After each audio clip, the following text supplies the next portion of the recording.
안녕하십니까. 뉴스특보 이어가도록 하겠습니다. 문재인 대통령의 전용기가 지금 서울로 향하고 있다는 브리핑이 있었는데요.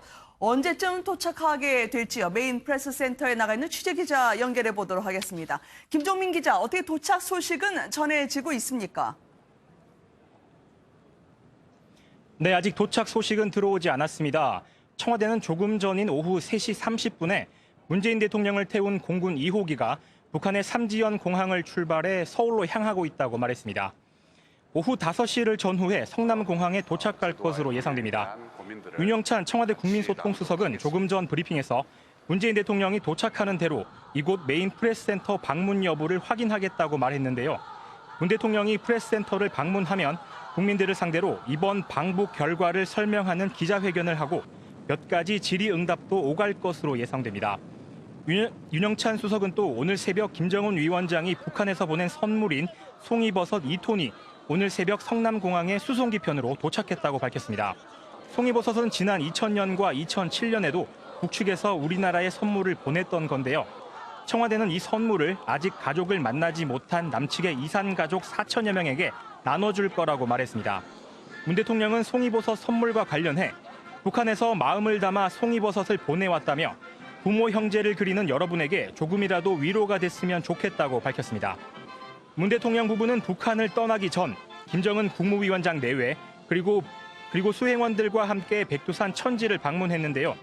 문 대통령은 이 자리에서 남쪽의 국민들도 백두산으로 관광 올 수 있는 시대가 올 것으로 믿는다고 말했고, 김 위원장은 오늘은 적은 인원이 왔지만 앞으로는 남측의 인원들과 해외 동포들도 백두산을 봐야죠라고 화답했습니다. 문재인 대통령이 서울을 도착하면 또 추가 소식 전해드리겠습니다. 지금까지 남북 정상회담 메인 프레스센터에서 MBN 뉴스 김종민입니다. 남북 정상회담 성과에 대해서는요, 트럼프 미국 대통령을 포함해서 해외에서 반응이 계속 나오고 있습니다. 이 소식은 한번 취재기자 연결해 보도록 할까요? 김희경 기자 전해주시죠. 네, 미국은 북한과의 대화를 바로 추진하는 모습입니다. 트럼프 미국 대통령은 평양 남북정상회담 성과 소식에 엄청난 진전을 이루고 있다 이렇게 평가했습니다. 취임할 당시에는 전쟁 위기였지만 많은 좋은 일이 일어나고 있다고 자평하고 김정은 위원장을 곧 만날 것이라고 말했는데요. 폼페이오 미 국무장관은 성명을 통해서 문재인 대통령과 김정은 위원장이 미국과 IAEA 사찰단의 참관 아래 영변의 모든 시설을 영구히 해체하는 것을 포함해서 비핵화에 대한 싱가포르 공동성명을 재확인한 것을 환영한다며 바로 협상에 들어갈 준비가 돼 있다고 밝혔습니다. 그러면서 리용호 북한 외무상을 다음 주 뉴욕에서 만나자고 초청했고, 북한 측의 비건 대북정책 특별대표와 오스트리아 빈에서 가장 이른 시일 내에 만나자고 제안했다고 설명했습니다. 빈은 핵 검증을 담당하는 국제원자력기구가 자리 잡고 있는 곳인데요. 국제 전문가의 사찰에 대한 모종의 압박이라고도 볼 수 있겠습니다. 미국 전문가들은요, 대체로 미국에 상응하는 조치, 이런 단서를 단 북한의 조건부 비핵화 의지에 다소 부정적입니다. 평화 구축에 대해서는 조심스럽게 낙관하면서도 구체적인 폐쇄 시기나 조치에 대한 언급이 없어서 이 완전한 비핵화에 대해서는 좀 비관적이다 이런 분석입니다. 하지만 당장 유엔 총회에서 외무장관급 회담이 진행되고 빈에서 성공적인 실무 협상이 이루어진다면 이르면 10월 말 2차 북미 정상회담에서 핵 리스트와 종전 선언을 놓고 빅딜이 이루어질 가능성도 조심스럽게 나오고 있습니다. 지금까지 국제부에서 MBN 뉴스 김희경입니다. 오늘 함께 해주실 분들을 소개하도록 하겠습니다. 조영기 한반도 선진화재단 선진통일연구회장, 문병철 여시재 선임연구위원, 이인배 협력안보연구원장, 그리고 오지혜 MBN 정치부 기자 이 자리에 나와 있습니다. 안녕하십니까? 네, 안녕하세요.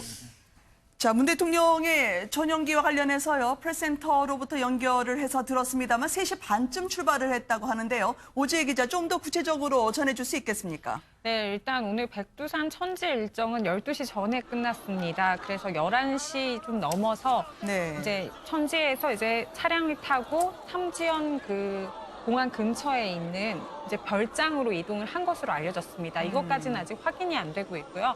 지금 일각에서는 삼지연 공항 근처에 있는 이제 식당에서 간단히 식사를 하신 걸로 또 파악도 되고 있지만 저희 또 일부 취재진들의 추측으로는 이제 김정은 위원장의 별장이 그 근처에 있기 때문에 두 곳이 있잖아요. 그래서 초대소에서 혹시 식사하지 않았을까? 왜냐하면 그 산의 해발 고도도 높고 뭐 맛집 찾기도 힘들 것이고 그래서 좀 그렇게 추측을 하고 있고요. 네. 그다음에 삼지연 공항에서 이제 우리 서울 성남공항으로 돌아오는 이제 직항로가 어떤 식으로 들어올 것인지에 대해서도 좀 관심이 쏠리고 있습니다. 네.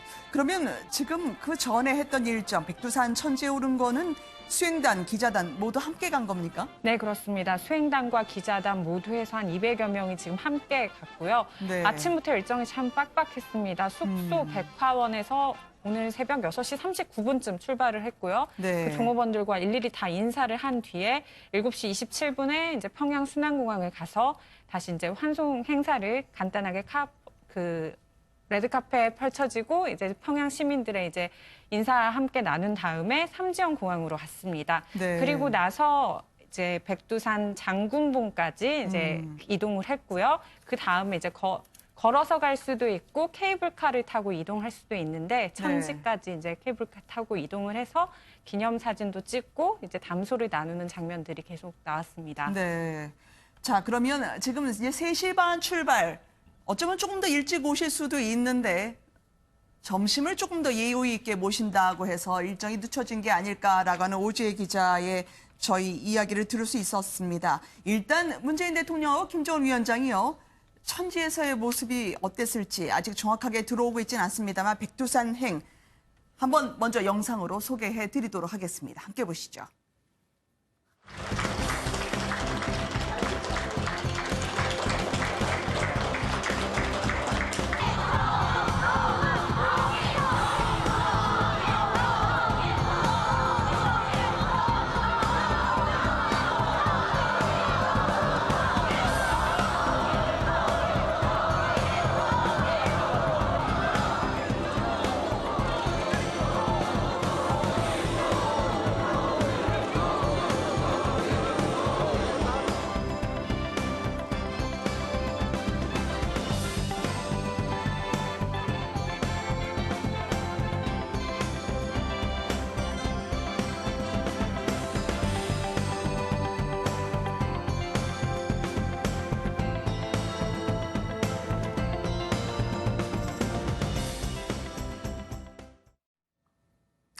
드디어 천지에서 남북 두 정상이 손을 잡았습니다. 이 수행단까지 해서요. 백두산 등반 사진들이 지금 나왔는데요.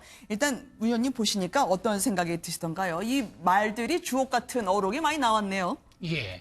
일단은 뭐 화면을 보니까는요. 네. 저희가 이제 제가 방송 오기 전에도 이제 계속 그 신문 기사나 인터넷을 통해서 보도되는 사진들을 쭉 봤는데요.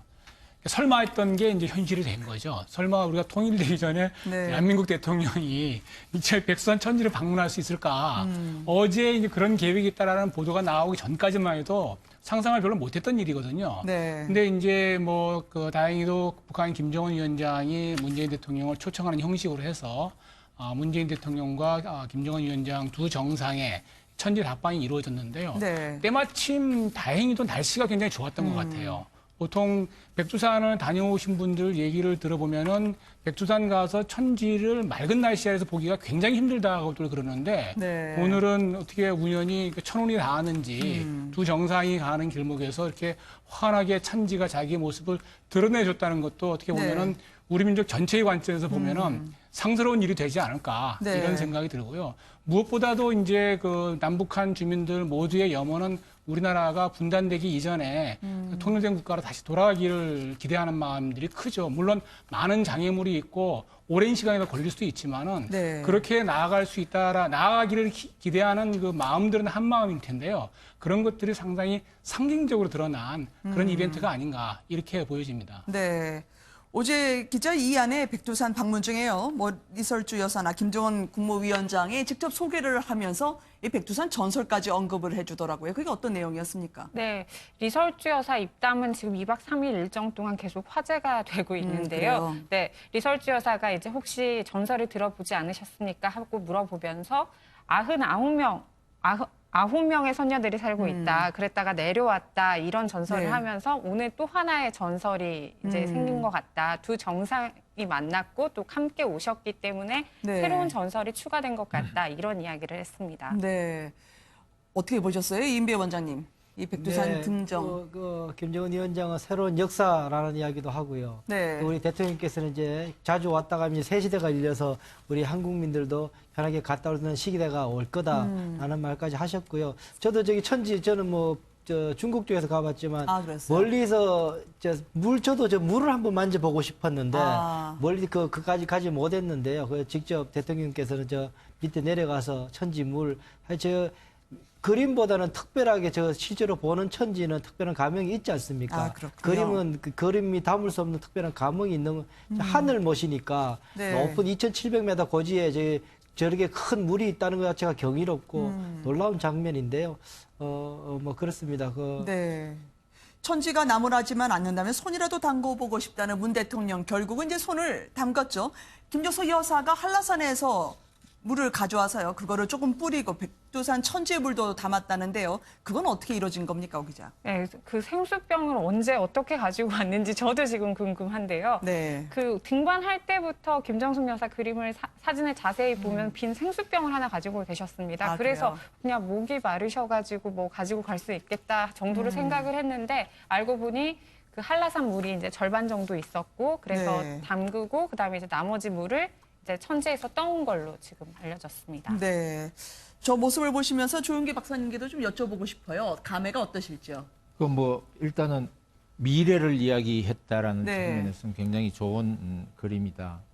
그리고 백두산은 이 천지를 보는 거가 왜 백두산이냐라는 거가 중국 쪽에서는 이런 이야기를 한대요. 네. 100번 올라가서 천지를 2번 본다. 그래서 그런 얘기도 있다고 그러는데 네. 여하튼 오늘 날씨가 좋아서 저 천지를 본 거는 저희들에게는 굉장히 좋은 미래를 예감할 수 있다라는 측면에서 네. 좋은 것 같고요. 이제 이 다음 이 서울 답방 때 이제 어떤 행사가 이루어질 건가라는 것도 저희 조금 예측을 해볼 수 있을 것 같은데 아마 네. 지금 저희들이 추측하기로는 아마 김영환 위원장이 한라산 가서 또 지금과 같은 행사를 하는 거 아닌가 이런 추측들도 지금 되고 있는 것 같습니다. 네.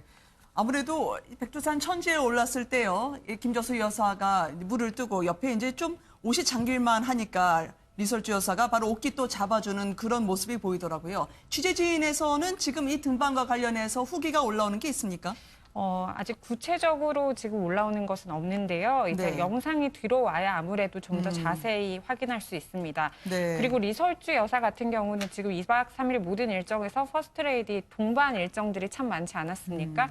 그래서 김정숙 여사를 배려하는 모습들이 되게 많았는데요. 말씀하신 대로 옷이 혹시나 젖을까 봐 잡아주는 모습도 좀 인상적이었고요. 앞서서 보면 이제 원래 리설주 여사 같은 경우는 밝은색 계열의 옷을 참 좋아하는 걸로 알려졌는데 네. 지금 3일 내내 되게 어두운 계열의 옷, 또 차분한 색깔의 지금 옷을 계속 입고 있습니다. 이것도 지금 양보하고 배려하는 모습으로 좀 해석할 수 있습니다. 네. 백두산 트레킹이 꿈이었다는 문 대통령과요. 백두혈통을 상징하는 김정은 위원장의 만남. 오늘 남북정상회담의 하이라이트 장면을 보고 계십니다. 7, 8월에는 이 백두산 뭐가 좋을지 보니까 만병초 혹은 해돋이 뭐가 맞습니까? 문 의원님 한번 들어보신 적 있나요? 저도 그 만병초라는 꽃 이름은 저는 처음 들어보거든요. 네. 사실 제가 꽃 이름에 대해서 잘 몰라서 그럴 수도 있지만은 상당히 우리도 이제 한라산 고산지대에 가면은 평소에 우리 보지 못했던 많은 그 희귀한 풀꽃들이 많이 있거든요. 네. 그런 거하고는 조금 이제 북쪽에서 자생하는 그런 풀이지 않을까 싶은데요. 그림이 나오는 것 같은데요. 네. 근데 어쨌든 저런 풍경들이 펼쳐진다는 것을 이설주 여사가 이제 친절하게 설명해 주는 거죠. 김정숙 여사나 문재인 대통령이 네. 천지에 이번에 올라가 보시기는 했지만은 천지의 사계가 어떤지에 대해서는 잘 모르실 테니까 천지 백두산 꼭대기에 가장 아름다운 풍경이 펼쳐질 때가 바로 7, 8월이고 네. 그때는 만병초라는 꽃이 활짝 피고 그리고 그 시즌에 백두산에서 바라보는 해돋이가 아주 장관이다. 네. 이런 친절한 설명을 드린 그런 예인 것 같습니다. 네. 백두산 지금 이렇게 저희가 보고 있습니다만 케이블카도 상당히 어떤 모습일까 했는데요. 모습을 드러냈어요, 오 기자.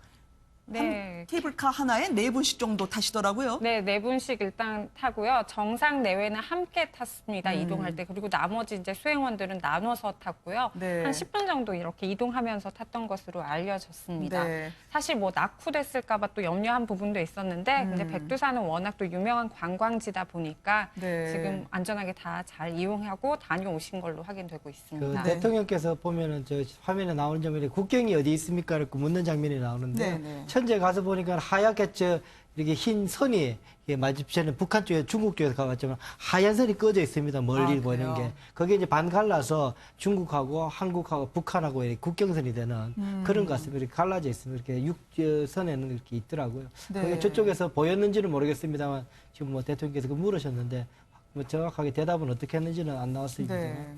사진을 찍어드릴까요? 라고 하면서 김정은 위원장이 직접 이제 한번 본격적으로 의전에 나선 것 같던데요. 문재인 대통령과 김정은 위원장의 백두산, 이게 이번만 나왔던 게 아니고요. 지난 2번의 만남 때에도 백두산이 빠지질 않았습니다. 백두산 흙이 등장하고 백두산 풍경 담은 그림이 등장하고요. 문 의원님 이거 어떻게 보셨습니까?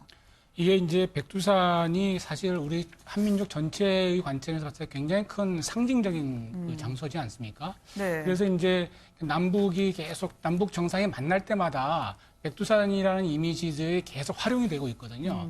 그런 이미지 활용을 통해서 두 정상이 계속 그 남북 간의 화해 협력, 교류, 그리고 우리는 하나의 민족이다라는 거, 이런 것들을 우리 내부적으로도 결속을 다지고 네. 또 대외적으로도 남북한은 하나의 민족이기 때문에 국제사회에서 어떤 뭐 이렇게 그 태클이 들어오더라도 우리끼리는 잘 지내기 위해서 굉장히 노력하고 있다. 네. 이런 메시지를 동시에 담고 있는 게 아닌가 이렇게 해석이 됩니다.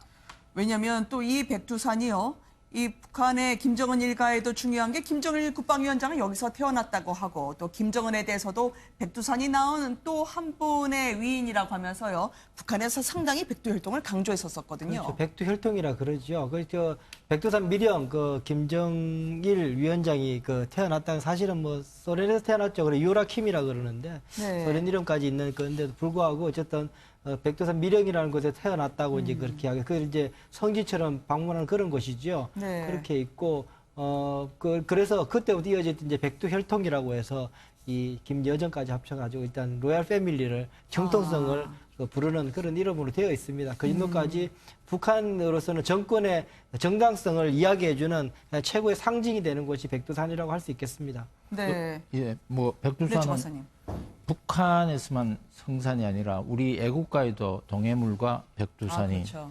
이런 거가 들어 있어서 우리 그 민족에게는 한민족에게는 굉장히 이 중요한 의미를 가지고 있는 산이다. 그리고 저 산에서부터 시작해서 네. 우리의 이 정기라든지 뭐 또 이 백두혈통이 아니라 우리의 표현으로 하면 백두산 정기를 받았어라든지 이런 네. 얘기들이 굉장히 많기 때문에 여기서는 이제 뭐 북한 쪽에서 하는 이야기도 중요하지만 한국에서도 백두산은 우리에게는 굉장히 중요한 산이다. 네. 라는 이야기를 좀 드리겠습니다. 그리고 산 정상에서도 북측의 배려가 좀 돋보였었는데요. 아, 그래요? 네, 취재진에게 들어온 소식에 따르면 장군복에는 원래 이제 양 정상을 위한 의자랑 테이블이 있었습니다. 네 네. 개가. 그러니까 제2의 도보다리를 좀 생각하고 북측이 준비를 해놨는데 네. 워낙 김정은 위원장과 리설주 여사가 관광 해설사처럼 이제 자처하면서 백두산을 이제 자랑을 하고 이제 시작을 하면서 담소를 나누고 이동을 하다 보니까 네. 좀 그 공간은 약간 활용이 되지 않은 것으로 지금 추정되고 있습니다. 저거는 장백폭포인가요?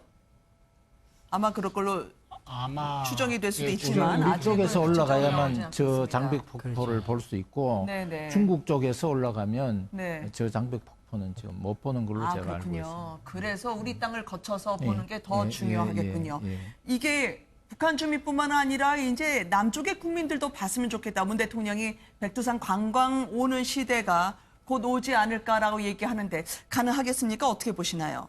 김정은 위원장이 되게 열심히 지금 그 삼지연 지역 그 관광 개발구로 개발하라고 지금 지시를 열심히 내리고 네. 있는 1호 지시로 내려가 있는 상황이죠. 아, 몇 번 그래요? 방문도 했고요. 최근에도 방문한 적이 있었죠. 그걸 둘러싸서 이제 삼지연이 이제 백두산 중턱에 있는 곳이 도시니까 그걸 좀 기점으로 해가지고 백두산 전체를 좀 관광지로 개발하는 제2의 금강산처럼 네. 개발하려고 좀 대단히 많이 노력하고 있는 상황입니다. 저것조차도 만약에 국제사회에 그런 제재가 풀리고 좋아진다면은 꽤 상품성 있는 그런 곳이라고 볼 수 있을 겁니다. 네. 아니 평양냉면에 대해서 리설주 여사가 이야기하던데요. 이 이상의 광고가 어딨겠습니까 했는데 이번에 이렇게 백두산을 전 세계에 소개한 만큼 백두산 관광 사업 진짜 우리 국민들이 올라갈 수 있는 길이 트일지 항공까지 말이죠. 문 의원님은 어떻게 보세요? 일단 그 평양냉면 얘기부터 먼저 말씀드리자면요. 대한민국 남쪽에 계신 분들은 평양냉면을 다 알죠. 외국 분들은 평양냉면이 모르거든요. 근데 이제 4.27 그 정상회담 때, 판문점 정상회담 때 평양냉면에 대한 대접이 나왔고 또 이번에도 평양에서 회담을 하면서 평양냉면을 먹는 장면이 나왔고 네. 이런 과정들이 이제 한반도에서 벌어지고 있는 정치적인 역동성에 대해서 전 세계가 이목을 집중하고 있는 상황이기 때문에 자연스럽게 그런 것들이 홍보가 되는 네. 이 광고 효과를 얻는 톡톡히 얻는 그런 이제 그 여파가 있었던 거거든요. 그런 맥락에서 이제 이번에 백두산 천지를 답방한 것도 네. 사실 북한 입장에서 보면은 남쪽에서 올라오신 문재인 대통령에 대한 예우 차원도 있지만 그리고 민족 대단합이라는 그런 어떤 목적도 있었겠지만은 동시에 관광 상품으로서의 백두산의 가치를 홍보하는 데 있어서 굉장히 절호의 기회가 아니었나 이렇게 보여지고요. 저희가 이제 금강산만 하더라도 사실 금강산 관광이 열리기 전까지 저희가 통일되기 전에 언제 대한민국 국민들이 금강산을 가볼 수 있을 거라고 기대를 했었겠습니까? 그러니까요. 백두산도 마찬가지 그런 맥락에서 그 시점이 언제가 될지는 장담할 수는 없겠지만은 만약에 북한에 대한 대북 경제 제재들이 해제가 되기 시작하면은 네. 백두산 관광지 개발을 위한 남북 경협들도 이루어질 수 있고 북한도 관광 상품으로서 세일즈하기 위한 노력들이 가미가 된다라면 네. 머지않은 미래에 우리 대한민국 국민들도 뭐 배편을 통해서 동해안으로 들어가서 다시 항공편을 이용해서 백두산 쪽으로 진입한다든가 하는 방식으로 관광을 할 수 있는 기회가 열리지 않을까 이렇게 기대를 해봅니다. 그럼 백두산에서 서울에 있는 직항로 같은 것도 만들어질 수 있는 거예요? 그거는 이제 만들어야 되겠죠. 당장은 아니지만 순차적인 과정을 통해서 만들어야 되겠죠. 그 뭐 직항로는 2005년에 그 관광공사하고 현대아산하고 네. 또 북한 조선나태위원회하고 합의했었죠. 합의해서 네. 뭐 한 일도 있고 지금 이 북한에서 지금 왜 관광에 대해서 이렇게 많이 치중을 하는가에 대해서 네. 조금 저희들이 분석을 해볼 필요가 있을 것 같아요. 일단은 김정은 위원장이 서위서에 있으면서 서위서의 관광 자원을 보고 우리도 상당히 많은 관광 자원이 있다라는 현실 인식을 했을 것 같고요. 네. 두 번째는 굉장히 현실적인 문제인데 북한이 지금 굉장히 외환난에 허덕이고 있다. 그래서 외자를 유치하는 데는 상당히 많은 자본을 투자하지 않고 네. 자원을 외자를 외화를 드리는 획득할 수 있는 얻을 수 있는 게 많은 거라 이거죠. 외화를 획득할 수 있는 데는 굉장히 좋은 자원이다 이렇게 보고 아마 네. 관광 사업에 대해서 굉장히 큰 초점을 두는 것 같다, 그래서 중점을 두는 더더욱 것 같다. 백두산이라든지 원산, 금강산까지 김정은 위원장이요. 이 부분에 대한 개발을 무엇보다도 중요시하는 게 아닐까라는 측면에서 조 박사님이 얘기해 주신 것 같은데요. 네, 그 제조업 같은 경우에는 공장이 지어지고 상품이 생산되고 그것이 팔려야지 그때부터 이윤이 남는 구조거든요. 네. 꽤 많은 시간이 걸릴 수밖에 없죠. 그렇지만 관광사업은 열어서 곧바로 이제 사람이 들어오게 되면은 바로 현찰이 생기는 일이기 때문에 훨씬 유리하고 빨리 자원을 재정을 확보할 수 있는 그런 산업이라서요. 굉장히 매우 매력적인 사업이 되겠죠. 네. 어떻습니까? 지금 남북 정상에 이번에 백두산 함께 올랐으니까 다음에는 한라산으로 한번 가지 않을까. 워낙 김정은 위원장 생모 고영희 여사 고향이 제주란 얘기도 있었기 때문에요. 그 가능성은 어떻게 보시는지요? 저는 50대 50이라고 말씀드리고 싶은데요. 아, 그래요? 그 이유가 뭐냐면은 물론 이제 이번에 김정은 위원장이 백두산으로 문재인 대통령을 초청해서 환대하는 이런 이벤트가 있었기 때문에 그에 상응하는 네. 만약에 이제 김정은 위원장이 서울을 방문해서 정상회담이 이루어졌을 경우에 그에 상응하는 그 이벤트를 준비한다라면은 한라산을 답방할 수 있도록 이렇게 이제 네. 준비하는 게 굉장히 저희가 생각하기에 상식적이고 쉽게 생각할 수 있는 그런 그 프로그램이거든요. 네. 근데 또 한편으로는 우리가 그 백두산을 최초로 이제 그 두 정상에 올라간 것들이 가지는 그런 어떤 임팩트에 비해서 그 비슷한 형태의 그런 것들을 다시 재현한다는 게 네. 얼마나 임팩트가 있을까 하는 문제도 있고요. 또 우리 문재인 대통령이 가지는 경호상에 대한 부담에 비해서 네. 북한의 김정은 위원장이 서울에 내려왔을 때 가지는 경호상의 부담이 북쪽에 비해서 훨씬 클 거거든요. 그런 상태에서 다시 서울을 떠나서 제주도까지 간다? 네. 이 부분을 또 생각해 볼 수 있을까? 이런 어려움이 있지 않을까 생각해보면 또 반은 또 아닌 쪽으로 기울어지는 거예요. 그래서 저는 지금 반반일 수밖에 없다. 이렇게 말씀드리고 싶습니다. 워낙 강경파 군부들이 쌍수 들고 반대했다는데 본인이 물리치고 왔다는 거 아닙니까?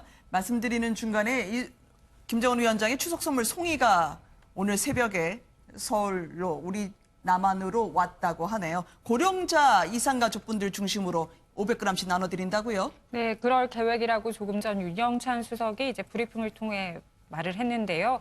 이 과거에도 송이버섯은 이제 북측에서 선물로 들어온 적이 있습니다. 네. 김정일 국방위원장이 2000년에도 김대중 김대중 대통령과 대통령이요? 예, 남북 정상회담 가진 지 한 석 달 뒤에 이제 송이버섯 3,000kg 정도 서울로 보낸 적이 있습니다. 네. 그때도 이상 가족에게 갔습니까?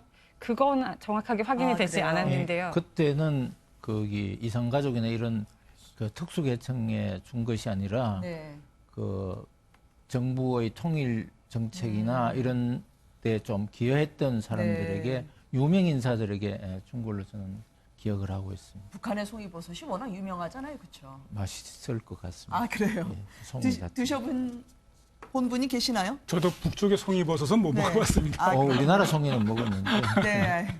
이 김정은 위원장의 선물이 답지했습니다만 우리 측이 보낸 선물에 대해서는 아직 공개는 하진 않고 있습니다. 곧 조만간 나올 것 같은데요.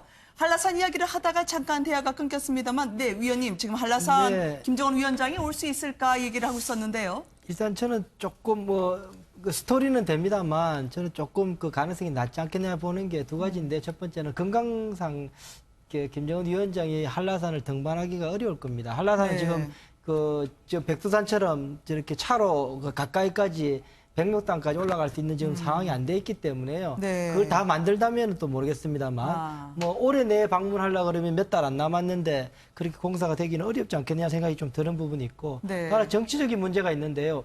생모인 그 고영이가 제주도 출신이고 이제 일본으로 갔다. 사실은 그 아직까지 그 김정은 위원장이 그 생모에 대한 이야기 그렇게 공식적으로 이렇게 열심히 이야기를 하지 않는 상황입니다. 그렇죠. 그런 상황이기 때문에 그런 스토리가 있는 제주도로 가기는 좀 불편하지 않을까라는 생각을 해봅니다. 만약에 김정일 위원장 같은 경우는 예전에 답방 이야기를 할 때 그 제주도가 검토된 적은 있었죠. 그래서 와서 가본 적도 있고 했었는데요. 뭐 성사는 안 됐지만 그런데 오히려 김정은 위원장은 오히려 더 좀 어렵지 않겠느냐라는 생각을 저는 하게 됩니다. 네. 그래서 이와 관련해서 담소가 또 있었거든요. 그래요? 네, 김영춘 해양수산부 장관이 이번에 서울 답방 오시면 한라산으로 모셔야겠다 이렇게 이야기를 했더니 문 대통령이 어제 오늘 받은 환대를 생각하면 이제 서울에 오신다면 그때 답을 해드리겠다 이 정도로 네. 말씀을 드렸습니다. 그랬더니 송영무 국방장관이 이제 농담 섞인 말을 했죠. 한라산 정상에 헬기 패드를 만들겠다. 그래서 우리 해병대 함께 연대를 시켜서 만들겠다 하고 이야기를 하면서 잠깐 이제 웃음꽃이 좀 피었던 것으로 확인됐습니다. 떠나시기 전에 확실한 일 하나 해두고 가시겠다는 입장일 것 같은데요.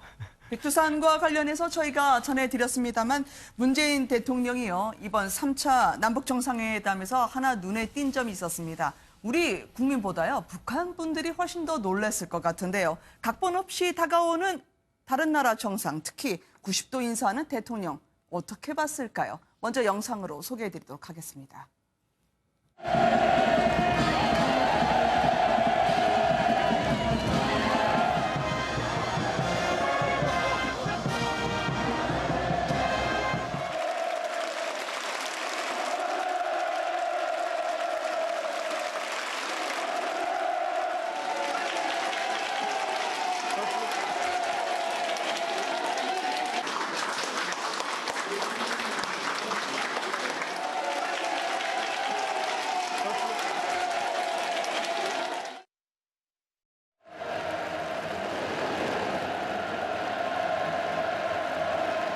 오늘의 이 순간 역시 역사는 훌륭한 화폭으로 길이 전할 것입니다. 우리 모두 문재인 대통령에게 열광적인 박수와 열렬한 환호를 보내줍시다.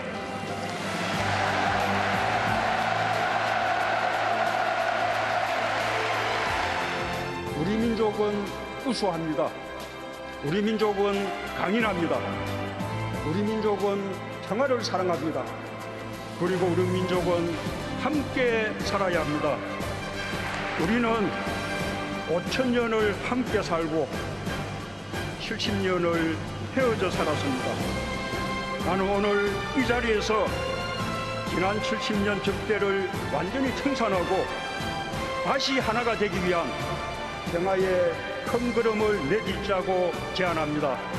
김정은 위원장과 나는 국가남 8천만 개의 손을 굳게 잡고 새로운 조국을 만들어 나갈 것입니다.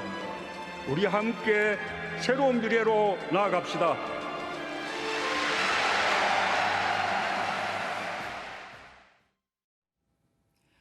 해외 순방 갔을 때 문 대통령의 스킨십, 시민 소통 행보는 많이 전해드렸습니다만 이번엔 북한에서도요. 이 조선중앙TV에서 90도 인사하는 대통령에 대해서 대대적으로 보도를 하더라고요. 어떤 게 있었습니까?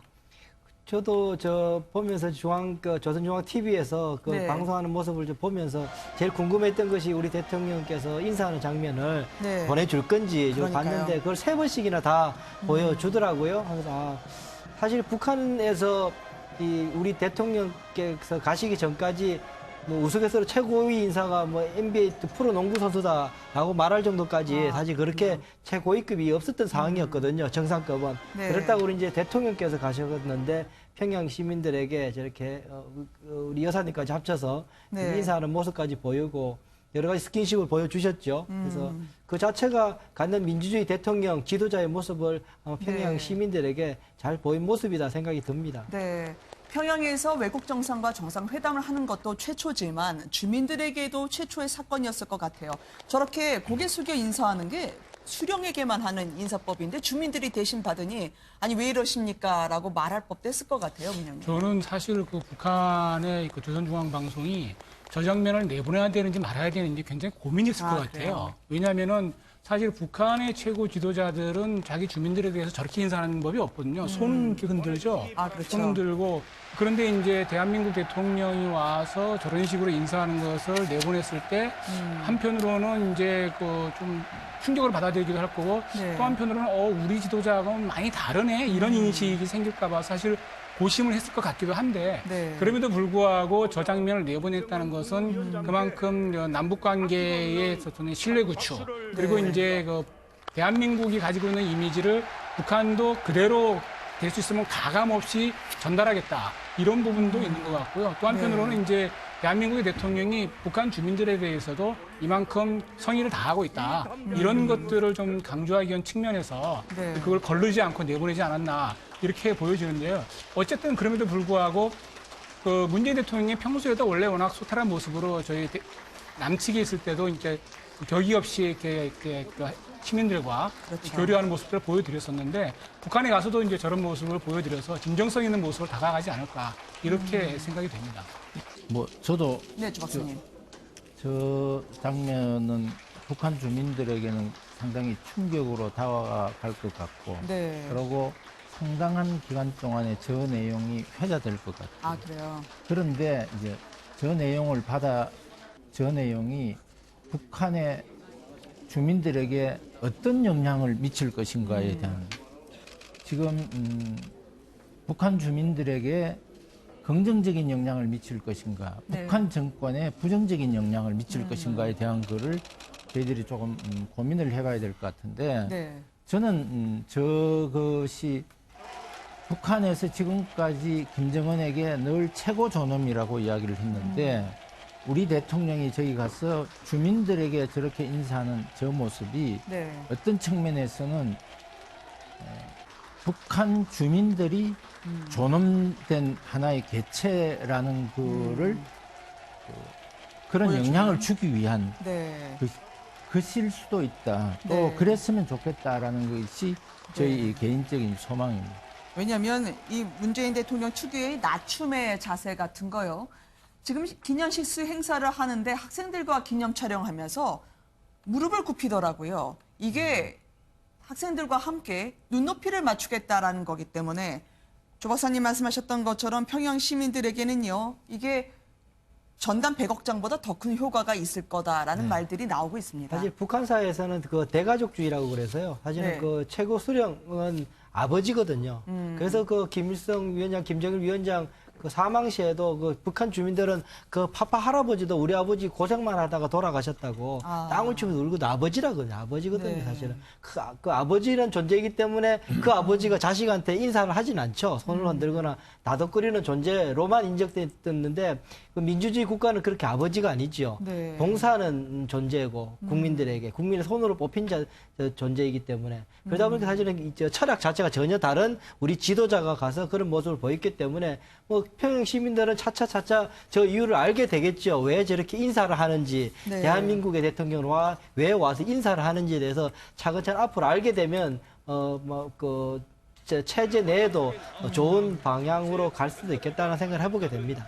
지금 북한에 계셨던 분들 이야기에 따르면은 저렇게 무릎을 굽히는 건 김일성 동상이나 가족에게만 국한되는 일이었다라고 하기 때문에 파격적인 장면으로 다가왔을 거라고 하는데요.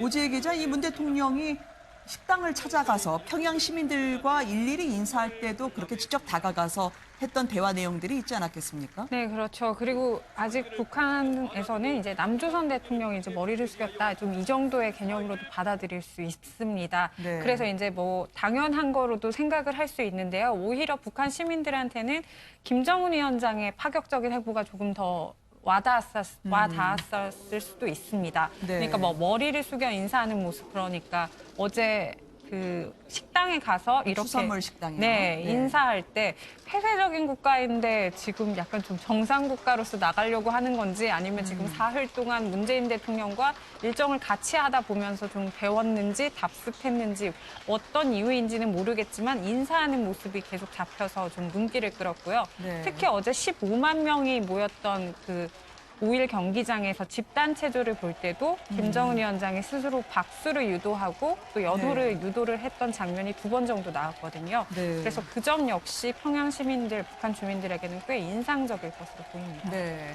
이게 폐쇄적인 행사가 될 수도 있는데 조선중앙TV를 통해서 방송이 됐다는 점에서 오히려 김정은 위원장의 배려나 혹은 자신감을 반영한 게 아닐까라는 분석도 나왔는데요. 오 기자 이야기했던 것처럼 대한민국 대통령 최초로 15만 북한 주민들 앞에서 문 대통령이 연설을 하지 않았겠습니까? 당초 예정보다도 긴 시각이었죠. 그 장면으로 먼저 모시도록 하겠습니다. 저희가 아까 한번 들었었죠. 문 대통령의 그 연설을요. 아까도 한번 보셨습니다만 가장 인상 깊게 들었던 장면 한 번 더 저희가 요청해서 보도록 하겠습니다.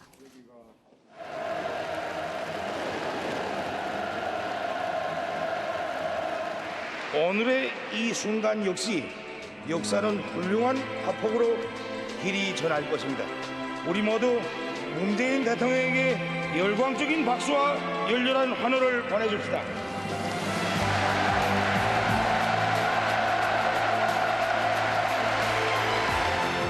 우리 민족은 우수합니다. 우리 민족은 강인합니다. 우리 민족은 평화를 사랑합니다. 그리고 우리 민족은 함께 살아야 합니다. 우리는 5,000년을 함께 살고 70년을 헤어져 살았습니다. 나는 오늘 이 자리에서 지난 70년 적대를 완전히 청산하고 다시 하나가 되기 위한 평화의 큰 걸음을 내딛자고 제안합니다. 김정은 위원장과 나는 국가남 8천만 개의 손을 굳게 잡고 새로운 조국을 만들어 나갈 것입니다. 우리 함께 새로운 미래로 나아갑시다.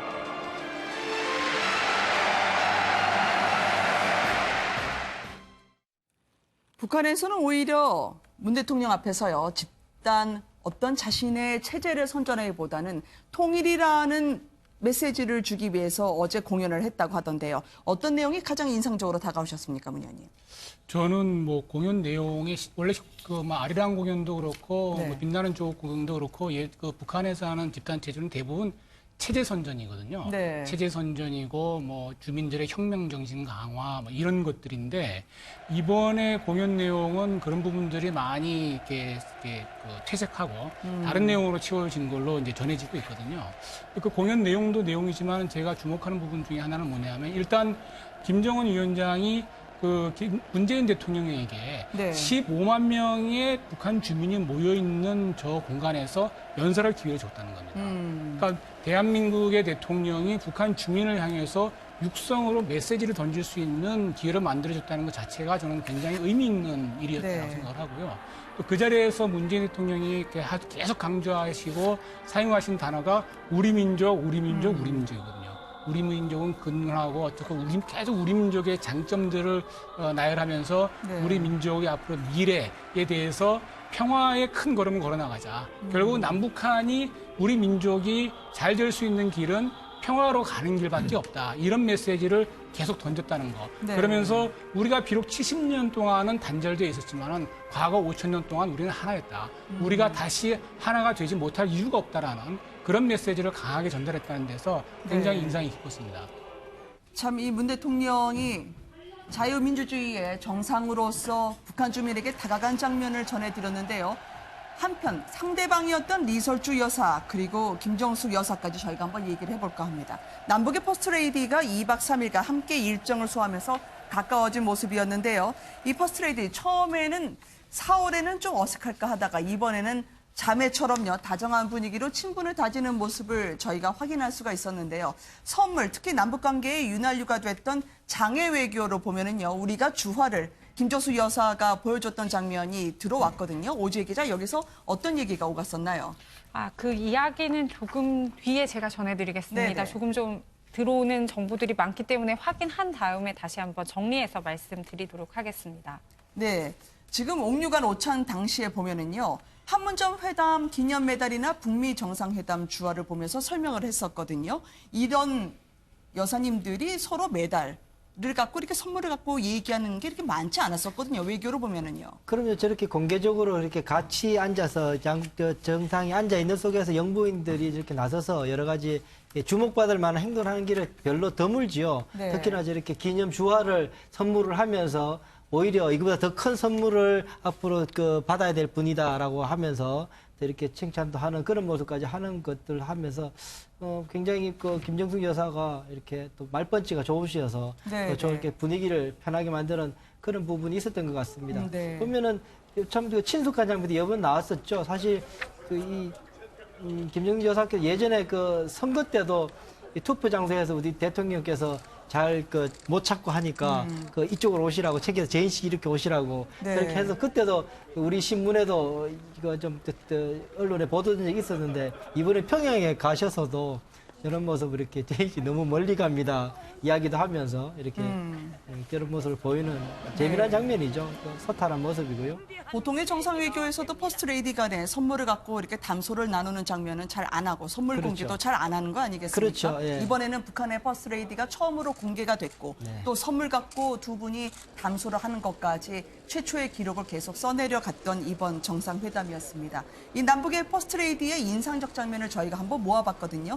한번 영상으로 보시고 얘기를 나눠가도록 하겠습니다.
지금 이 자리에는 김근식 경남대 교수도 함께하고 계시는데요. 오신 이어 고생 많으셨습니다. 교수님 안녕하세요. 네. 달라진 북한 퍼스트레이디 내조 외교를 저희가 보고 있습니다만 은둔형 북한 퍼스트레이디 이제는 완전히 다른 행보를 보여주더라고요. 그렇죠. 그러니까 두 번의 남북 정상회담을 평양에 가졌을 때 2000년, 네. 2007년에도 이효 여사가 갔었고 네. 그다음에 권양숙 여사도 갔습니다. 근데 그때는 김정일 국방위원장 시절에 이제 퍼스트레이드를 공개하지 않았죠. 그랬죠. 공개하지 않고 외부에 노출하지 않았기 때문에 사실은 정상적이고 관례에 따른 그 정상 외교에 따르면은 초청받은 국가 원수가 영부인과 함께 상대 방문을 하게 되면 그 방문국의 영부인이 사실은 영부인 일정을 따로 만들게 돼 있거든요. 그러니까 이제 정상들은 회담에 집중하고 협상에 집중해야 되기 때문에 그걸 한다손 치더라도 네. 나머지 일정은 영부인들은 따로 일정을 별도 만들어서 예컨대 뭐 여성, 아동, 그다음에 인권, 뭐 소수자 이런 부분에 대한 관심 있는 시설이나 그런 데를 좀 집중적으로 방문하면서 담소를 나누고 분위기를 좀 화기애애하는 분위기를 하는데 네. 그동안에 이제 그 김정일 위원장 시절에는 그게 안 됐었는데 김정은이 집권한 이후 가장 큰 그 차이점 중에 하나가 이제 정상외교로 많이 변모하는 거거든요. 그러니까 정상 국가로서 많이 변모를 하는 거거든요. 그러니까 은둔의 나라가 아니고 국제적인 스탠다드에 따를 수 있는 나라다 우리도 그렇게 해서 네. 가장 많이 돋보이는 게 이제 영부인인 이설주를 계속 대동하고 다니는 거죠. 중국에 갈 때도 대동하고 가고 우리 그때 우리 판문점 정상회담 때도 데리고 왔었고요. 만찬 때. 그리고 이번에도 2박 3일 일정 동안 거의 모든 일정을 다 같이 김정은 위원장과 같이 수행하면서 네. 부부가 같이 다녔고 그다음에 식사할 때도 빠지지 않고 이설주 여사가 같이 동행을 했기 때문에 김정숙 여사와 저 이설주 여사 두 여성들의 좀 활발하고 그다음에 좀 단란한 그런 네. 모습과 이미지가 전반적으로 2박 3일 동안의 남북 정상회담이 굉장히 그 힘겨운 일정이 될 수 있음에도 불구하고 상당히 좀 분위기를 좀 가볍게 하고 좀 편하게 하는 그런 네. 촉매 역할을 했던 것 같습니다.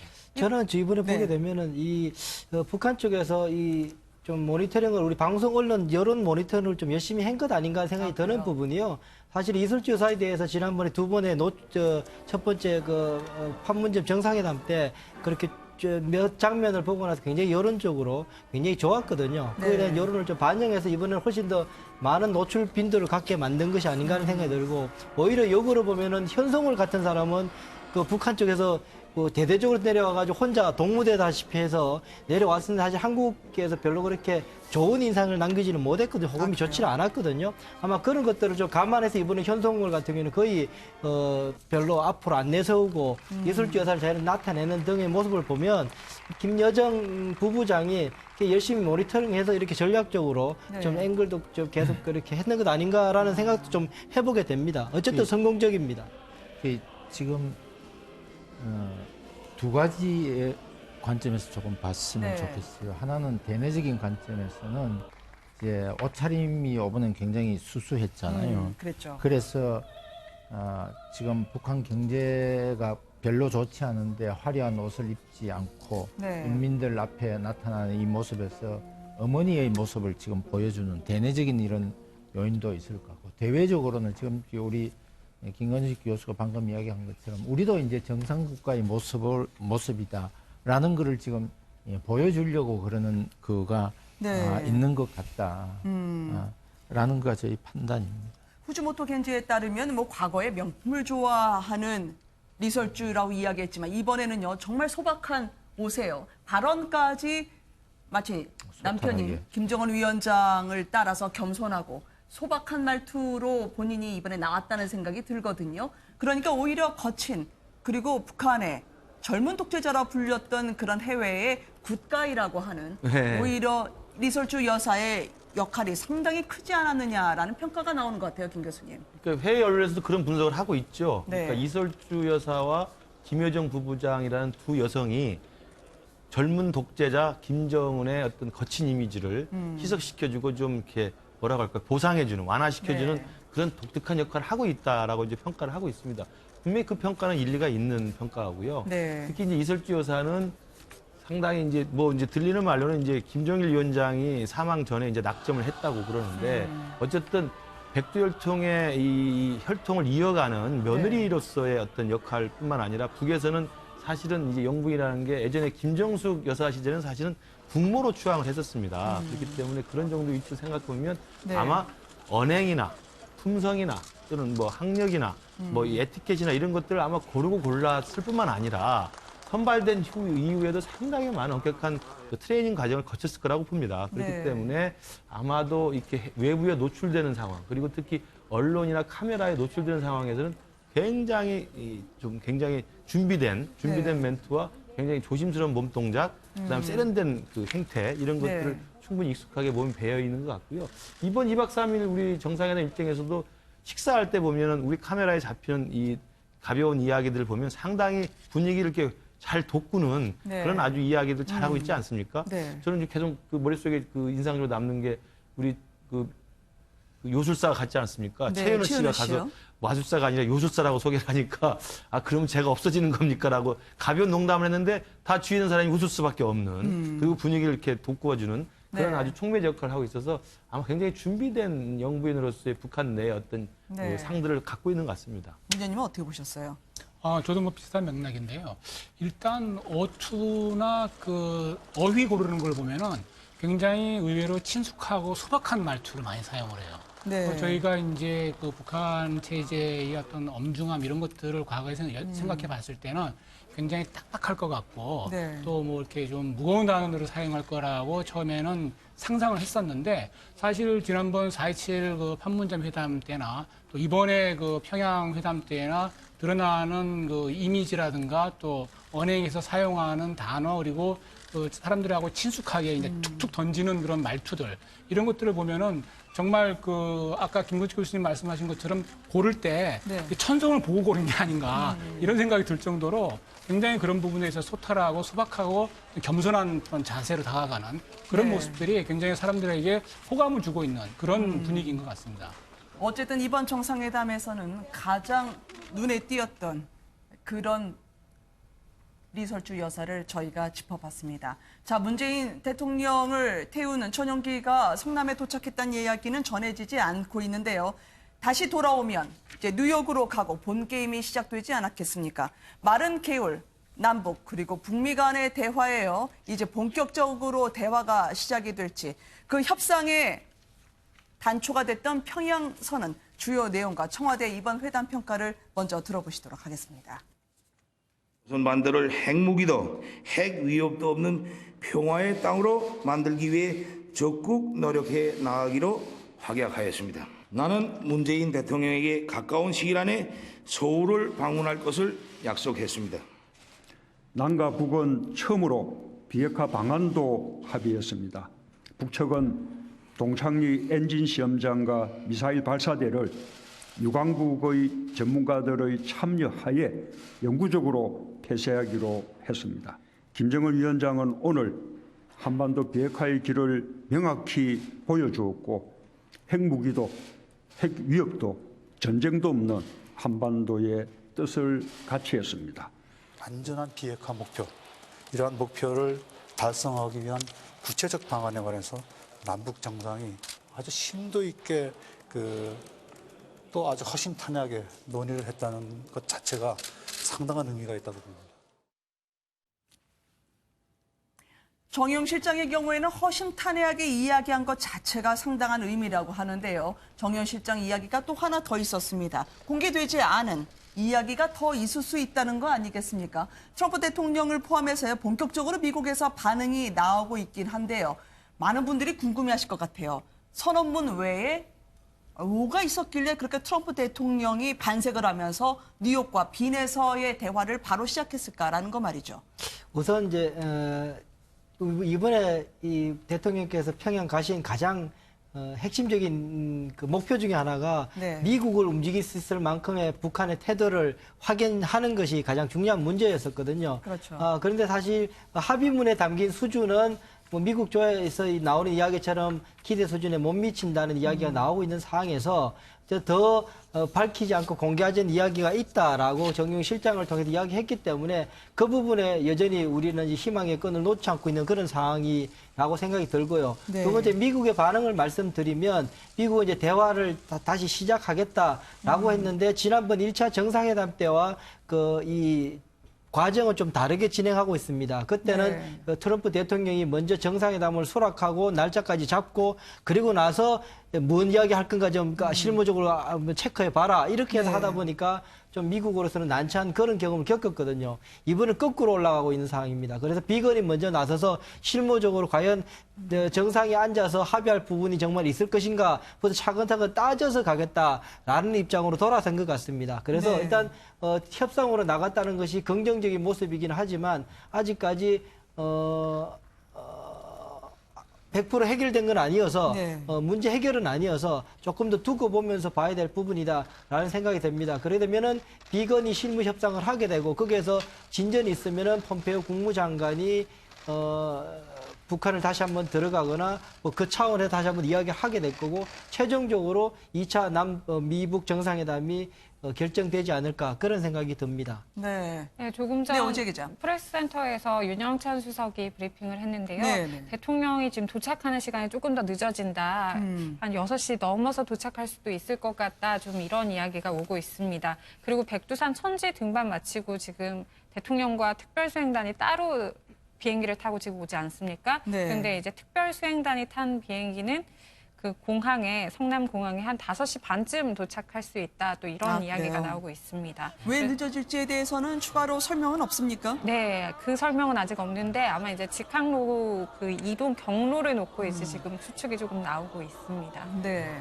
자, 그러면은 조금 더 기다려야 문 대통령의 귀국 혹은 대국민 담화를 포함한 입장 발표가 있을지를 저희가 알 수 있을 것 같은데요. 김근식 교수님께 지금 이번에 남북정상회담의 성과에 대해서 한 번 더 여쭙고 싶어요. 조금 전에 이야기하셨던 것처럼 이제 미국의 반응, 이제 뉴욕에서도 문재인 대통령이 트럼프 대통령과 정상회담을 하게 될 텐데요. 북한에서는 뭐 전문가의 참관 아래라는 정도만 얘기했는데 폼페이오 장관이 아이고 사찰까지 바로 못 박아서요. 이게 미국이 원한 것을 이야기한 것이냐 아니면 정말 우리가 모르는 북미 간에 서로 이야기가 오간 것이냐라는 궁금증이 일었거든요. 그렇습니다. 그러니까 트럼프 대통령이 평양선언이 나온 지 1시간이 바로 지나서야 바로 곧바로 직후에 트윗을 날렸고 그게 미국 시간으로 밤 12시가 넘어섭니다. 그러니까 지켜보고 있다가 바로 날렸을 수도 있고요. 그리고 또 그 내용이 사실은 오류투성이었거든요. 그러니까 핵사찰을 받아들였다, 동의했다는 건데 이 뉴클리어 인스펙션이라고 분명히 밝혔습니다만 어제 평양선에는 그 어딜 찾아봐도 핵사찰한 단어는 없습니다. 없었죠. 그렇다면 두 가지 중에 하나죠. 트럼프 대통령이 워낙 좀 그 실수를 많이 하는 사람이기 때문에 오독을 했거나 아니면 착각을 했을 가능성이 있고요. 그다음에 또 하나는 이제 지금 그 긍정적으로 기대를 모아 가시는 분들은 아마 그 사이에도 미국에게 북한이 보냈거나 아니면 우리 북한에 올라가 우리 대표단이 트럼프 대통령에 무슨 내용을 보내서 공개하지 않은 트럼프 대통령한테 그 굉장히 솔깃한 그런 내용이 전달됐을 것이라고 하는데 저는 후자는 너무 지나친 기대고요. 밤 12시 넘었는데 거기에 보내고 평양에 있는 대표단들이 이쪽에 브리핑하기도 바쁜데 그걸 보냈을 거라는 것은 그런 내용이 있다면 당연히 그건 모아서 소중히 모아서 다음 주 24일 날 문재인 대통령이 트럼프 대통령 만나는데 뭐하러 그때 보내겠습니까? 제가 볼 때 그건 물론 확인해 봐야 되겠습니다만 제가 볼 때 가능성이 높지 않은 유시풀 싱킹이고요. 저는 오히려 현실적 가능성은 트럼프 대통령이 오독이나 착각을 했거나 긍정적으로 본다면 트럼프 대통령이 그런 식으로 되기를 기대를 모아서 좀 확대 해석을 한 측면이 있는 거죠. 그러니까 그 동창리에 있는 이 미사일 시험장 발사대를 영구 폐쇄하겠다. 근데 유관국의 전문가 참관해야 한다는 이야기를 읽어보고 나서 이걸 인스펙션으로 착각했을 가능성이 그걸 기대를 하는 거고요. 더 재밌는 건 폼페이오 장관도 나와가지고 핵사찰 이야기를 하고 IAEA 이야기까지 하지 않습니까? 그리고 지금 스티브 비건을 빈으로 보낸다는 것도 아마 IAEA 사찰을 받아들인다는 유시풀 싱킹을 갖고 비엔나로 보낸다는 거거든요. 빈에 있으니까. 그렇습니다. 그러니까 제가 볼 때는 이게 모르겠습니다. 더 좋기로는 정말 제가 아직 부인했습니다만 미국과 북한 사이에 또는 평양에 가 있던 우리 대표단과 트럼프 대통령 사이에 그런 좋은 뭔가 물밑에 그 시그널이 있었다면 다행입니다만 그게 아니라면 너무 과도하게 지금 유시풀 싱킹을 서로 하고 있는 거죠. 네. 저 트윗이 진짜 알아서 하신 건지 아니면 정말 모르는 마쿠의 물밑 협상이 있는 건지 모르겠습니다만 트럼프 대통령은 일단 큰 진전을 이뤘다라고 이야기를 하지 않았겠습니까? 윤영찬 수석까지 발표를 했었는데요. 모아서 저희가 들어보도록 하겠습니다.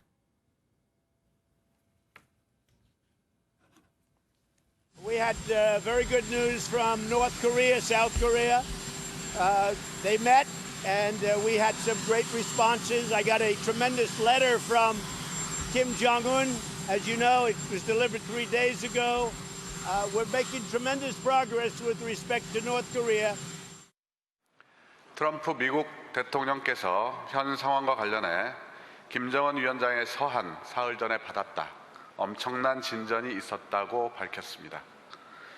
또 폼페이오 국무장관도 트럼프 첫 임기 내 비핵화 완성 등 북미 간 근본적 관계 전환을 위한 협상에 즉시 착수한다. 우리 문재인 대통령께서는 평양에서 돌아오자마자 다시 유엔 총회 참석을 위해 뉴욕으로 떠나시게 됩니다. 가시면서 말씀하셨던 북미 간 대화의 중재와 촉진의 역할을 위한 것입니다. 브리핑처럼 문재인 대통령이 평양에서 오자마자 이제 일요일 날 미국으로 떠납니다. 국제사회에 이제 우리가 어떤 이야기를 했습니다. 특히 트럼프 대통령에게 소개할 숨가쁜 외교 일정이 기다리고 있는데요. 트럼프 대통령 쪽에서는 뭐 리스트를 좀 받자라고 얘기했지만 문재인 대통령이 어쨌든 이번에 신뢰라는 걸 가져왔기 때문에 어떤 말로 트럼프 대통령에게 소개하고 또 설득을 할까요, 문현님? 일단은 그 합의문에 나타난 내용으로는 이제 동창리 그 미사일 발사대를 완전히 해체하고 그 과정에 국제 전문가의 그 참관을 허락하겠다라는 내용이 있었고요. 또 한 가지는 이제 조건부로 미국이 상응하는 조치를 취하면은 영변 원자로를 영구 폐기하는 것을 전문가들 참관하여 허락하겠다 이런 내용들인데요. 사실 이 내용만 가지고서는 문재인 대통령이 트럼프 대통령을 다음 주에 만날 때 비핵화 협상 과정에서 중재하기에는 사실 약한 카드죠. 그래서 저희가 이제 주목하게 되는 게 트럼프 대통령의 트윗도 있었지만은 그 후에 폼페이오 장관이 그 사흘 전에 김정은으로부터 도달된 친서의 내용이라든가 그리고 IAEA 국제 원자력 기구라고 비엔나에 있는 유엔 산하 기구거든요. 핵사찰 전문 기구죠. 그 국제 원자력 기구에 있는 비엔나에서 협상을 개시하자라고 한 발언이라든가 그리고 정우영 안보실장이 백브리핑을 통해서 이 공식적으로 얘기할 수 없는 많은 내용들이 오고 갔다. 이런 내용을 종합해서 조금 긍정적으로 해석해 보자라면은 사실 공개되지 않았지만 트럼프에게 내놓을 수 있는 김정은 위원장의 메시지를 문재인 대통령이 뭔가 가지고 있지 않을까라는 추측을 해보게 되거든요. 만약 사실 그 정도까지 준비가 되어 있지 않다라면은 다시 이번에 트럼프 대통령을 만나서 북한의 비핵화 프로세스에 대해서 설득시키지 못한다라면은 또 다른 교착 상태가 나올 거고 그렇게 되면은 중재자로서의 문재인 대통령의 외교적 입지가 굉장히 크게 훼손을 당한 상황이기 때문에 그런 부분들이 조금은 좀 준비되어 있지 않았을까 하는 기대를 가지고 있고요. 그런 것들이 다 반영되어서 비엔나에서 얘기를 하자. 이 비엔나에서 얘기하자는 건 뭘 강조하는 거냐면은 제가 봤을 때 사찰을 강조하는 거거든요. 핵신고가 이루어지더라도 사찰에 동의하지 않으면은 그 핵신고서 있으나 마나입니다. 그렇기 때문에 이번에 그 합의문에 발표된 전문가의 참관을 허락하겠다는 내용을 빌미로 해서 핵사찰 쪽으로 몰고 가는 부분도 있고 또 북한이 그런 표현에 동의했다는 것은 암묵적으로 차후에 핵사찰에 동의할 수 있다는 메시지를 전달했을 가능성도 있다. 이렇게 해석이 됩니다. 왜냐하면요. 혹시 지금 문 의원님 말씀하셨던 것처럼 문재인 대통령이 트럼프 대통령을 만난다면 북한이 생각보다 진정성이 있습니다라는 거를 얘기하려고 하지 않을까요? 당초에는 뭐 1년 내 비핵화하겠다는 약속을 받았다라는 걸 미국에 전달한 걸로 알려졌는데 지금 미국 쪽에서는 우리 임기 21년 내에 하라는 거 아니에요? 그러면 이 도로, 철도, 제재 문제가 걸릴 수 있는 속도를 다 냈는데 우리가 이렇게 할 수 있는 저변에는 김정은 위원장의 진심을 제가 보고 확인했습니다. 그렇게 얘기하고 설득을 하게 될까요? 그게 이제 가장 중요하게 미국이 지금 생각하고 있는 거는 트럼프 대통령이 사찰이라는 단어를 사용하고 그리고 폼페이오도 사찰단 참관이라는 단어를 사용했고 비건도 사용을 했고 그리고 장소가 오스트리아 빈이에요. 이거의 공통적인 단어는 제가 봤을 때는 사찰인 것 같고 이 사찰과 관련된 문제가 지금 그 한미 정상회담 하는 과정 중에서 어떤 형식으로 나타날 것인가가 저는 굉장히 중요한 키워드다 이렇게 보여지고 있고 또 하나 중요한 키워드는 지금 존 볼턴이 이야기했을 때는 1년이었고 그리고 우리 정의용 특사단이 9월 5일 방문하고 나서 2021년 1월까지를 데드라인으로 잡았어요. 그래서 이제 이 데드라인과 관련된 거를 보면 최소한 미국에서는 지금 2021년 1월까지는 모든 문제가 전부 다 종결되어야 된다. 미래 핵, 현재 핵, 과거 핵까지 모든 문제가 전부 다 종결되어야 된다라는 입장이기 때문에 지금 사찰과 관련된 내용이 포함되어야만 한미 정상회담에서 어떤 성과가 있지 않겠느냐. 만약에 이것이 없으면 저는 상당히 좀 곤란한 방향으로 갈 수도 있겠다라는 것이 저희 추측입니다. 네. 이 미국 측에서 북한의 상응 조치 요구에 대해서 바로 우리 임기 내에 비핵화하라라고 공을 던진 셈이 되지 않았겠습니까? 문재인 대통령의 이번 정상회담, 이제 트럼프 대통령과의 유엔에서의 만남을 앞두고 있는데 국정 수행 평가 보니까 상당히 올랐네요. 그렇습니다. 그러니까 아마 이 평양 정상회담 효과라고 봐야죠. 그러니까 계속 그 추세상으로는 하락했던 문재인 대통령의 지지도가 사실은 오늘 이제 발표된 여론조사 결과는 거의 60%대까지 좀 반등을 했습니다. 그러니까 50%대로 내려가서 50% 거의 초반대까지 하향 곡선을 내렸었는데 오늘 발표된 게 59.4%까지 올라와 있어서 역시 이 지난주까지는 이제 경제 문제로 인한 여러 가지 논란, 그다음에 경제 불황, 그다음에 이런 것들로 인해서 국민들로부터 조금 부정적 평가가 좀 늘어났다고 한다면 평양에서 2박 3일이 이 MBN을 비롯한 많은 방송에서 이렇게 실시간 보도를 하고 있기 때문에 많은 국민들한테 긍정적으로 이게 비춰지지 않았나 싶고요. 그리고 또 이제 그 2박 3일의 이 정상회담 일정이 합의문 내용보다도 사실은 눈으로 보여지는 효과들이 굉장히 크거든요. 그러니까 김정은의 육성, 이설주 여사의 육성, 우리 대통령의 그 육성, 그다음에 김정수 여사의 모습 이런 것들을 보면서 평양 곳곳이 보여지는 그 모습 자체가 국민들한테는 드디어 이제 한반도도 좀 평화로운 또 남북이 좀 같이 살 수 있는 그런 좋은 시대가 오지 않겠느냐라는 그런 감정적이고 정서적인 분위기가 확산되는 게 맞습니다. 그래서 그런 것들이 아마 일반 여론조사에서는 아마 지지로 좀 반등의 결과를 가져오지 않나 싶습니다. 그 재미난 게 보면은 첫날부터 시작해서요. 18일, 19일, 오늘 20일까지 저는 궁금해서 실시간 검색을 쭉 이렇게 보니까 정상 첫날 같은 경우에 정상회담 관련돼서 한 건이 10위 안에 20위 안에도 들어있지 않았습니다. 저도 깜짝 놀랐어요. 저도 하루 종일 바빠서 세상 사람들이 다 정상회담에 관심을 갖고 있는 줄 알았는데 실제로 검색 순위 20위 안에 한 번도 포함된 적이 연예인 없었고요. 카톡하고 퓨마가 올랐죠. 네, 그랬었고 이제 오늘 같은 경우는 백두산 날씨가 1등으로 아침에 보니까 있더라고요. 그래서 그거는 조금 있었는데 그런 상황인데 지금 이렇게 지지율 오른 것이 좀 뜻밖인데 이게 이 시기로는 맞는데 정말 이게 남북 정상회담 효과인지에 대해서는 좀 두고 봐야 될 것 아닌가 생각도 들기도 하더라고요.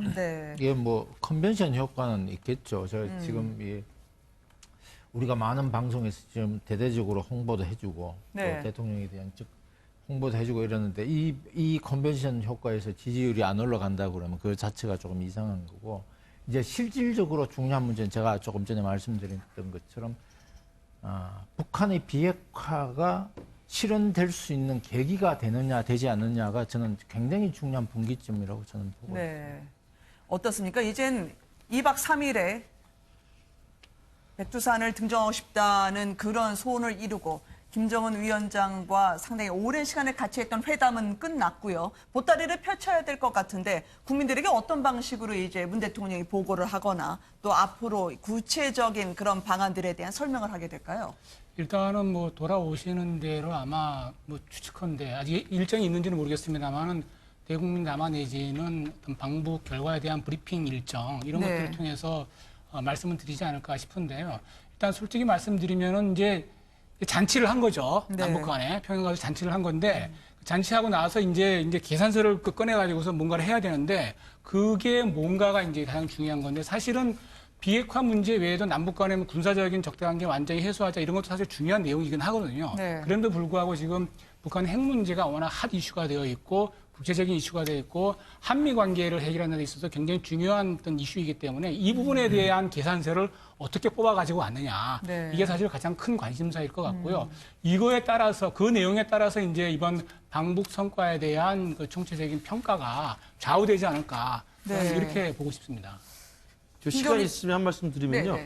어제 그 평양선언에 이제 여러 가지 합의된 내용을 저는 총체적으로 평가해 보면 문재인 정부의 북핵 정책은 비핵화 프로세스하고 이제 평화체제 프로세스를 동시에 진행한다는 거거든요. 비핵화에 맞춰서 평화체제도 하고 평화체를 진전시켜가지고 또 비핵화도 한다는 건데 어제 그 합의된 내용을 보면 그 액면만 보면 비핵화는 좀 더디게 가더라도 네. 평화 체제를 먼저 우리가 좀 속도를 내서 비핵화를 견인하자. 네. 그리고 또 이제 또 하나의 문재인 정부의 원칙 중에 하나는 비핵화와 남북 관계를 동시 병행하는 겁니다. 비핵화의 수준에 맞춰서 남북 관계를 진전시키는 건데 어제 합의했던 정신은 비핵화가 더디더라도 네. 남북 관계를 좀 진전을 시키자. 라는 네. 속도감 있게 뽑자는 거예요. 그래서 저는 그 부분에 동의하는 사람도 있고 동의하지 않는 사람도 있을 텐데 그래서 만약에 그렇게 해서 오히려 비핵화를 뒤로 미루고 선평화, 선남북관계의 속도감 있게 가는 것이 향후에 결과적으로 비핵화를 가져오면 뭐 정말 찬사를 받을 일이지만 결국 가서 비핵화가 또 난관에 봉착하고 원점으로 돌아가 버리면 이 시도는 또 굉장히 많은 반발을 가질 수도 있다고 지금 생각합니다. 추가적으로 좀 말씀을 드리면 네. 8월 15일 날 대통령이 8.15 경축사를 하시면서 남북관계 발전을 통해서 비핵화를 추진하겠다. 네. 선남북관계 개선 후 비핵화. 지금 이 문제는 사실은 이 그 프레임을 보면 경제의 문제를 가지고 지금 안보의 문제를 안보 위기의 문제를 해결하겠다라는 것인데 네. 지금 한반도의 상황에서 이 문제가 맞는가 맞지 않는가에 대해서는 네. 상당히 좀 그 심도 있는 논의가 조금 필요할 것 같아요. 네. 정세현 전 장관 같은 경우에는 저렇게 각별한 환대를 해주시면 우리는 뭘 줘야 될까 걱정이 됐다라고 얘기를 하던데요. 일단 남북 정상 간의 신뢰를 확인을 했고요. 그리고 국민들에게 앞으로 이제 풀어나갈 과제가 있는데 오지혜 기자 추가로 뭐 기자간담회라든지 문재인 대통령의 대국민 담화나 연설이 예정이 된 게 있습니까? 네, 일단 경호상의 문제로 도착하는 대로 이제 그 동선이 나오면 그때 이제 대국민 담화를 할지 기자회견을 할지 정해질 것 같습니다. 네. 사실 출발하기 전만 해도 이제 어깨 무거웠다. 그리고 북미 대화 중재만 해도 성공이라고 했는데 그 어제 선언을 합의한 뒤 일정들을 보면 표정들이 되게 밝지 않습니까? 네. 그래서 뭔가 말씀하실 게 참 많겠구나 하는 생각을 조금 예상해 봅니다. 알겠습니다. 2018 남북정상회담 평양이 이렇게 막을 내립니다. 함께해 주신 5분께 감사드립니다. 고맙습니다. 감사합니다. 네, 고맙습니다. 내일은 뉴스앤 이슈로요. 다시 4시 50분에 시청자 여러분들께 찾아뵙겠습니다. 시청해 주셔서 고맙습니다.